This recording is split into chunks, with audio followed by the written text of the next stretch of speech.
back to the channel. In today's video we are talking about things I would never stockpile long term. I've done many videos about the items that we should as a preppers keep for long term storage.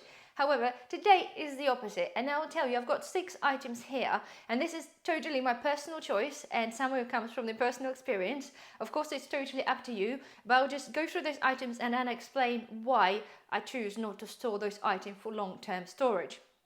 First things first, guys, I go with the flour, okay? Any flour. Yes, I buy flour.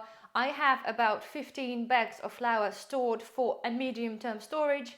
I vacuum store the flour, I put this in the freezer, I take this out and then I put it in a storage box. The reason I don't intend to buy more and basically keep it for overly long term, I had issues before with the flour mites. They're basically like a dust mite. I never had a problem with the flour with the weevils, but it's literally mites. They're literally, you can barely see them. They're pretty much translucent, but I've got 20/20 vision and I'll see those critters like instantly. If I know somewhere the open bag of flour, within 2 months I seem to have an issue. I clean my kitchen cupboards, they're pristine. However, the flour for me just doesn't seem to work. Yes, of course, because it's not vacuum sealed, especially after it's opened. However, I had so many issues before with them.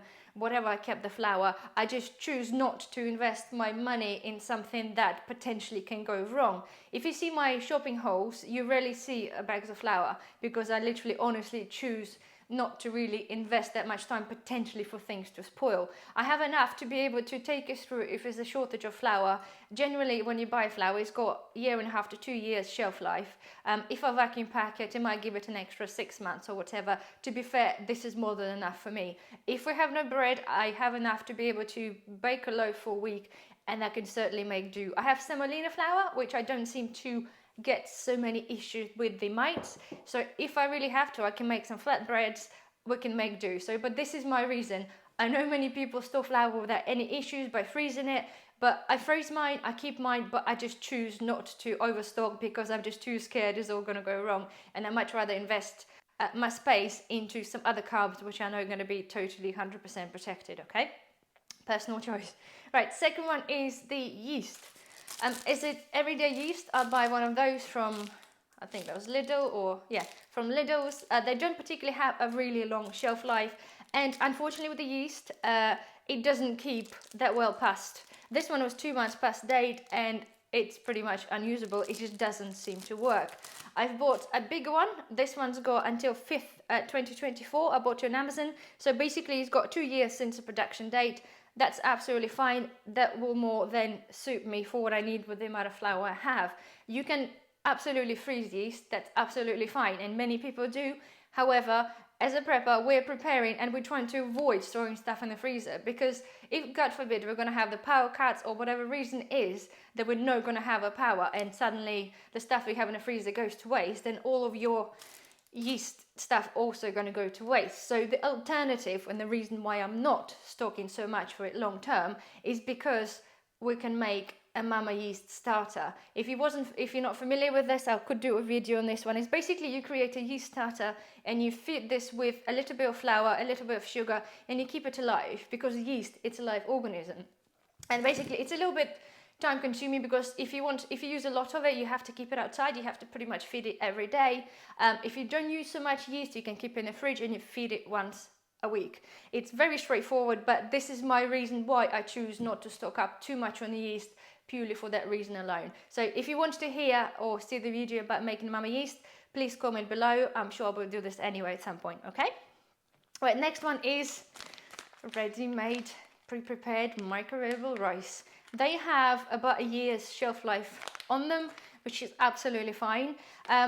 I have had a really bad experience with microwavable rice, and I had a short video in my channel if you want to have a look, which was absolutely rotten, moldy inside, and that was not even out of date. I bought this in the shop and I think it was only been in my cupboard for like a couple of days or months, I can't remember, but it literally was still within a date and it was absolutely rotten inside. I have eaten the out of date rice before, but guys, you gotta taste and you gotta sort of have a look and use your judgment. I find that anything that's over 6 months past the date, it becomes to taste and smell plasticky. It's probably still absolutely edible and it's fine, because I don't believe in sort of throwing away perfectly good food, but if it starts to affect the flavor, then I'll certainly throw this away. And that's the reason I would not keep any more than 10 packets just in case.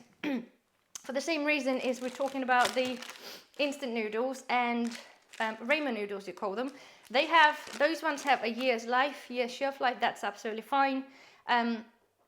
The same as with rice, after a little while I find that they are becoming rancid and they smell plasticky. I've eaten them a year past the date, but it's certainly really not a pleasant thing to do. So as it stands, I only keep them to what I'm going to eat within the time that the date is in, give or take months or so.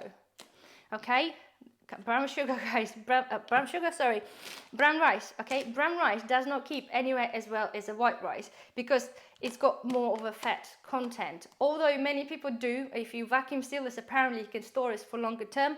I choose not to. I just don't see the point. I don't see the point. Why? Because the white rice lasts a long time if you properly seal this and keep it.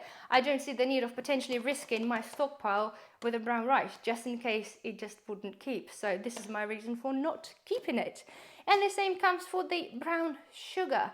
Brown sugar doesn't last as long, and purely because of the moisture content. The white sugar has 0.03% of water. Brown sugar has got anything between 2 and 4. So yes, it could keep long term. It's already got like a couple of years date on it anyway. But stockpiling for long term, I don't see a purpose or point of doing so.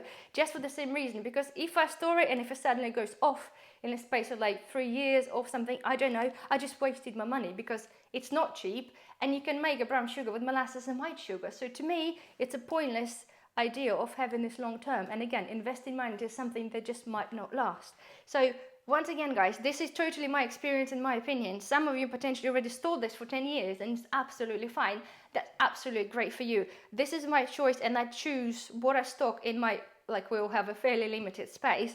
I make my choices based on that, and unfortunately those items are not fitted into my long-term storage things. So here we are. Anyway, guys, hopefully you find this helpful. Don't forget, check out the channel for many other prepping videos. Subscribe if you haven't already, and I will see you on the next video. Bye bye.